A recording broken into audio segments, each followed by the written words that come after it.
ndaza no kumubaza Jean Pierre impamvu AFC M23 itarimo gufata Uvira nkuko twabivugaga ari buze kuza kubikomozaho. Reka mushake kuri telefone ni umwarimu komeye agira inama kisekera bati bitarenze 2027 yego kiraba kiri mu bihugu bibiri. turaza kumubaza nk'umuntu uriyo ari buze kuza kubitubwira.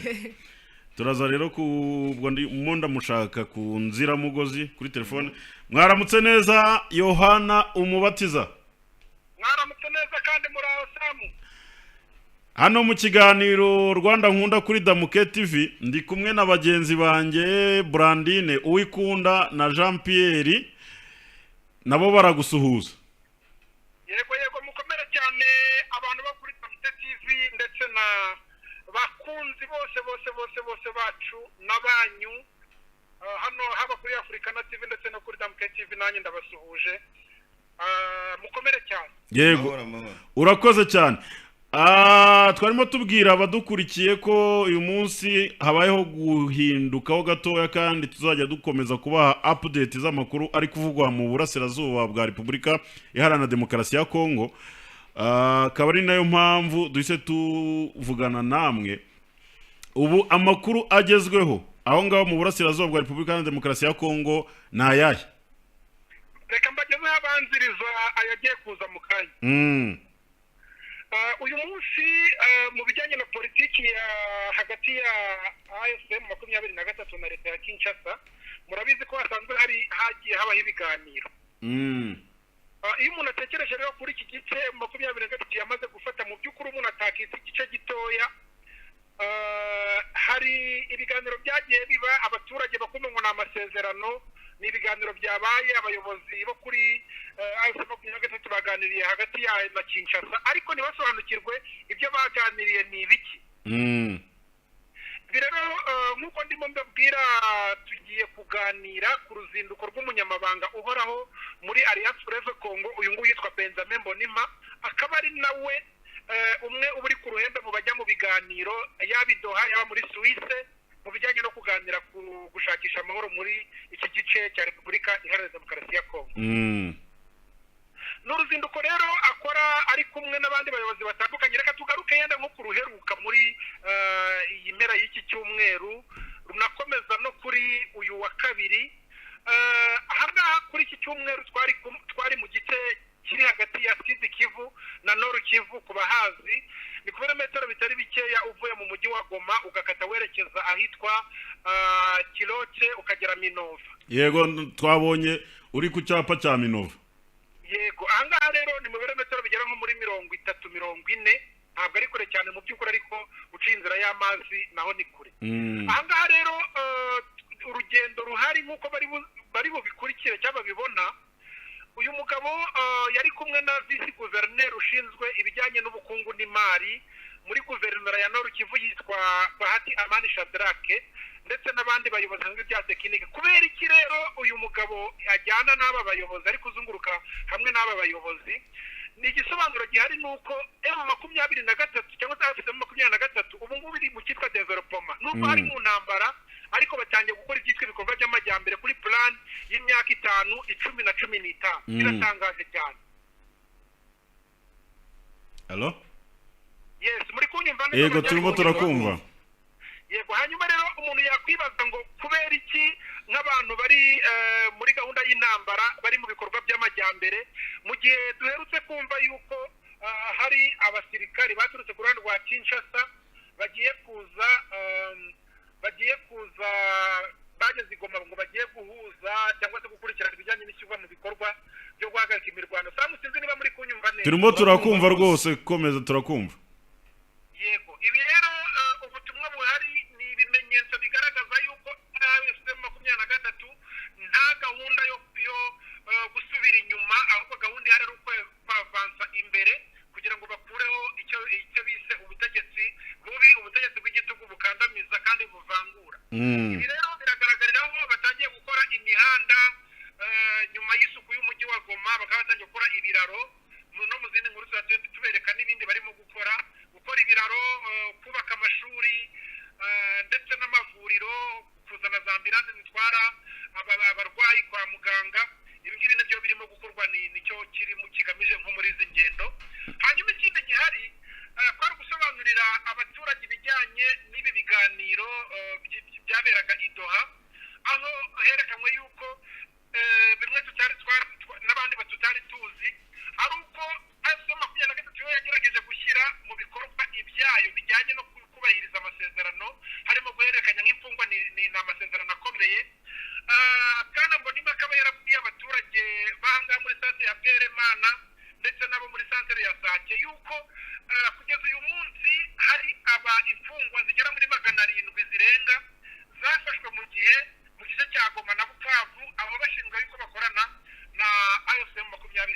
abo bajyanywe Kinshasa yego mu gihe AFC 23 nayo yerekana yuko ifite hafi yafashe matekwa ibihumbi bigera muri bitandatu by'abapolisi n'abasirikari ba FRDC ubwo na polisi nationale hamwe n'inkomere 200 zafashwe nazo zifatiwe mu mujyi wa Goma na Bukavu abagabo bakaba zitwe irumanga yego hanyuma kerekana ko muri amasezerano y'icyo bagerageje gukora rero ari uko bafashe abambere babaha Croix Rouge na CCR kugira ngo ibajyane bageze mu gice cya Kinshasa ariko uyu munsi Tshisekedi akaba hari abasigaye rumangabo benshi uyu munsi twavuga ngo mu mutwaro kuri AFC 23 kwira bagaburira umunsi ku munsi Tshisekedi akaba yaranze kwakira aba basirikari ngo kubera gukemangwa yuko bashobora kuba barigishijwe bakavanwamo ibintu bijyanye n'ingengabitekerezo bari bafite agatekereza ko bamuhindukana ibi rero urumva ni ibintu bimwe na bimwe birimo bigenda bimenyekana ibi biganiro akaba yarerekanye yuko nubwo hariho amasezerano avuga yuko harimo gusubira inyuma yagaragaje ko 23 yagerageje gusubira inyuma hari nk'umujyi wa Uvira n'ibindi bice byo muri Masisi uzi ko 23 yari yatangiye kwinjira Warikare ikahamba akerekana yuko ibyo bakoze ari gusubira inyuma aho kugira ngo harindwe izi ngabo za FARDC n'abazana zigahita zikava ahangaha akagaragaza yuko rero batazongera gusubira inyuma na santimetero n'imwe ibi rero ni amakuru abantu batari bazi ni amakuru agaragaza yuko urugamba rwa AFC 23 rwo rukomeza nkaba nanasoreza murabizi ko hari 9,900 ngahe by'abakomando baherutse gupasinga out yego bamaze gupasinga out abo ngaba rero bikaba ari dalili cyangwa ibimenyetso byerekana yuko nyuma y'ifatwa rya Minembwe hakubiswa bitwa Barundi Wazalendo ndetse na FDLR ririmo muri Minembwe hakomeje kuba guprogressa berekeza muri Baraka na Fizi ahangani muri province ya Tanganyika muri make ayo makuru ubu ngubu niyo ahari kugeza kano kanya yego ikijyanye na Uvira wagikomojeho ariko harakibazwa kuki AFC 23 kuko ndabizi ubukurikirana amakuru baba bararekuye Uvira nyuma yuko bari bamaze kuyifata byaba byaratewe n'iki ko bamaze kuva muri Uvira abaturage bo muri Uvira basigaranye agahinda ano kuvuga ngo M23 nibyo navugaga ni muri cadre yo kubahiriza cya kindi cyitwa ibiganiro bagiye baganira idoha no mu Busuwisi kuvuga ngo rero ni intambwe ya mbere bari bateye kugira ngo barebe ku ruhande rwa M23 niba bavuye muri Uvira leta ya Kinshasa nayo irubahiriza amasezerano cyane cyane ashingiye kuri cya kintu nakubwiraga cyo guhererekanya imfungu kuko mu leta ya Kinshasa igomba gukora kwa rukurekura nayo imfungu kuva itarabikoze rero M23 yaraharetse ariko isigara imeze nk'uko warekura umujyi wa Kigali ariko ari mu bice bya Shorongi ari mu bice byo mu indi misozi ikikije uwo mujyi ukahaguma bivuze ngo rero M23 nta gihombo ifite ko yararekuye Uvira isa ishaka yayisubiramo ariko hari n'ibigaragara ko kugeza uyu munsi igikenewe cyane atari Uvira kuko inyuma mu bindi misozi Uvira Minembwe iri kure cyane ya za Uvira gukomeza ugera za Baraka n'inyuma ni kure M23 yamaze kuhagenda yasize inyuma kure bivuze ngo rero Uvira uyu munsi kuri M23 kuba ihari nta kintu biyitwaye isaha yashaka yayifata ariko ni igitego kiri mu mutego mpuzamahanga muri politike kerekana ko yo byibuze hari intambwe yakoze yo kubahiriza ibiganiro bari bafitanye so reka tugushimire ukomeze dukurikiranira amakuru ubwo tubwira abakunzi ba Damuke Radio TV ndetse na Africana gukomeza kudukurikira ndetse bakanakanda subscribe amakuru tuzadukomeza tuyabagezeho ejo nzabagezaho amakuru ndimo nderekeza ahantu hitwa Ngungu ni muri Masisi Ngungu ubuciye kuri ya site ya Rubaya y'amabuye y'agaciro harabazi ngo wazarendira hari ubu ngubu niho ngiye kunyura ariko ndaharenga gato nkomeze ngere muri santere ya Ngungu hari impamvu ngiyeyo amakuru atumye njya Ngungu abakunzi ba Damuke TV na Africana TV bayategereza na amakuru ashyushye hari impamvu zamutse nerekeje Ngungu sawa urakoze reka tugushimire umubatizo murakoze cyane mukomeze mugire ibihe byiza suze nabo matara muri kumwe barakumva bye bye ngira ngo murabyumvise twajyaga twibaza impamvu AFC M23 itakongera igafata Uvira ubwo ni ikibazo cy'igihe iri gushaka kugira ngo Uvuze igaragaze ko ko iri kubahiriza isaha n'isaha bayikeneye bakongera bakayifata bayifata ariko ni mu rwego rwo kugira ngo bubahirize bagaragaze ko bubahirije bagaragaze yuko ari Ibyo bavuye mu amasezerano biganiro, birimo gushyirwa mu bikorwa. uruhande rwa Kongo se hari icyo ruri gukora kugira ngo rugaragaze ko ruri kubahiriza byavugiye mu biganiro cyangwa M23 niyo yonyine igomba kugaragaza ko hari icyo umwe mu barimu wo muri kaminuza wigisha ibijyanye na politike nahoze mwumva ku binyamakuru bitandukanye arimo agira inama perezida w'iki gihugu Kisekedi amubwira ati nyabuna ibi biganiro urimo werekana yuko bikwiye guhuza abanyagihugu ariko M23 ukaba utari kwishyiramo ati mu bushakashatsi bwanjye nk'umwarimu bijyanye na politike muri kaminuza bitarenze 2024 ko nibona igihugu ushobora kugisanga kirimo ibihugu n'ubundi ni igihugu kirimo leta uko bizarangira bimeze usibye wenda ko ari umushakashatsi ntabwo bira bintu bisaba ubuhanga buhamba nyabuna ibintu urimo kandi nawe biri inyuma ibi bintu ko turi kubibona rwose ntabwo biriya bintu kuba aho AFC M23 yamaze gufata yahava ntabwo bisaba ubundi bushakashatsi umuntu wari kuko wumvise ibyo uyu mugenzi wacu Yohana Mubatiza yavugaga yavuga ati ubu ibikorwa bigezweho n'iby'iterambere ntabwo rero ushobora gufata ibikorwa by'iterambere ngo ubishyire ahantu utizeye ko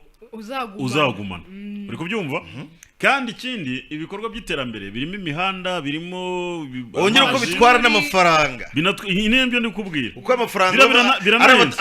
abatazagumana hari bateka twibikira amafaranga isaha n'isatu tuzayajyana uri kubyumva ni ikimenyetso simusiga kigaragaza ko bamaze kwizera aho hantu ko bamaze kuhafata ahubwo bikaba birimo kubaha uburyo urumva ko birimo bya bikorwa by'iterambere birimo gukorwa mu rwego rwo gukomeza gutekereza n'ahandi bajya gufata uri kubyumva ni ukuvuga ngo niba bahuraga n'ikibazo cy'imihanda barimo barayubaka amashuri barajya bajya kurwana imodoka zibona aho zinyura zibashyiriye umusada zibashyiriye ibiryo zibashyiriye ibikoresho ibirwanisho bakoresha mu ntambara byajyaga bibagora mbere kubera ko nta mihanda bagihari bageraga ku rugamba bakagira ikibazo cyo kubona amazi sibyo ubu amazi arimo arahashyirwa bagiraga ikibazo cyo kubona aho bacaginga ibyombo byabo ubu uyu munsi niba yakoraga urumva ahantu bageze ibirometero za 30 bakaba bari mbere barasubiraga inyuma bakajya gushaka umuriro ubwo byabasaba kwenda bagaruka kushakira igoma none no hirya bamaze kugira gute kugezayo cyane bivuze ngo nabo ubwabo bamaze kwizera ibyo barimo kandi aho hantu ko batazahaba wumvise ko atubwiye ngo nta na gato ko gusubira inyuma na santimetero ahubwo bashaka kujya imbere ahubwo bashaka kujya imbere endo bagiye inama nabwo bakarekera aho nuvuze ngo bazazane na Uvira bagiye inama barekera aho ubundi abantu bagashaka igikoresho urumva mu buryo bazajya mu ngamba bakagira erega nta gikoresho kindi bagomba gushaka kuko bavuga yuko ibikoresho bafatiye mu mujyi wa Goma birahagije ariko byumva bafashe ngo ibikoresho bishobora ngo kuzabarwanirira mu gihe cy'imyaka igera nko muri 5 erega nuko tubivuga abantu bakagira ngo n'urwenya Goma ngo hari ibikoresho ubundi byari biteguriwe gutera u Rwanda uri kubyumva byari biteguriwe kurasa u Rwanda baratungurwa rero AFC M23 ibasangayo irabibafatana babura n'inzira babicishamo bimwe ngo babihungishe birabananira barabibafatana cyane niyo ukurikiye bamwe mu bayobozi ba AFC M23 bakubwira bati twebwe umuterankunga wacu wa mbere mu by'igisirikare ni leta ya Kinshasa niyo idutera inkunga iyo duhaye ibikoresho by'ingenzi kandi ibifaru bikiri bishyashya kuko bari leta ivuga yuko ibikoresho AFC M23 ikoresha ari ibyikura mu Rwanda umuterankunga mukuru n'u Rwanda ibyo ngibyo ni uburyo bwo kuyobya uburari kandi nekereza ko nabo barabizi ariko barabizi ko hari ahantu bahombeye barabizi ati aha ngaho ndarasa kandi ubuteye n'ubwo yaba urabona biriya twabonye binyuzwa byahawe inzira bikanyura mu Rwanda bya SADC bavuga ko habanje kuba ibiganiro kugira ngo nubundi bira byose byari bifitwe na M23 byose byaragiye se M23 byose barabihavanye reka da M23 nta bwenge igira ku buryo afata ibikoresho byose bya SADC ikabitanga umva nyine amakuru ahari bavuga ko bagiye barebamo ibidahikenewe oya urumva gahunda ibihari barebamo ibishaje urumva uriya n'ibihugu yenda byafatiwe hariya kwerekana ko abaturage babo intwaro bajyanye bazigaruye ariko ibyo ntabwo wabihamye iyo umusirikare ari ku rugamba n'igihe cyangwa akeneye igikoresho ntagusubiza abaturage bayo ushobora no kubona ntare amakamyo yabaga agenda hari ayabaga arimo ubusa byose babwira bati ibi ni ibikoresho bya SADC biri gusubizwayo kandi ni mu buryo bwa diplomasi n'ahantu babipakiraga muri eneo cyangwa se ahagenzurwa na M23 cyane naho babipakiriraga ntago ari abana nibo babaga babirinze n'abana bameze byumva ubwo bagombaga kubanza kureba ibyo bakeneye ibidakenewe bakababwira bati ngaho nimbere mu byo mugusubizayo kuko habanje kuba ibiganiro nawe wibaza igihe cyaciyemo goma ifatwa no kugira ngo biriya bikoresho bya SADC byongere bisubizwe cyangwa ahubwo bafashe ibishya babahereza ibishaje bari bafite ahubwo reka rero twikomereza ubwo ni update buri munsi muzajya muzisanga hano kuri Damuke Radio TV turuka hariya muri Republika ya Demokarasi ya Kongo ngira ngo mwabyumvise yuko dufiteyo umuntu uzajya atugezaho amakuru agezweho atari ivumbi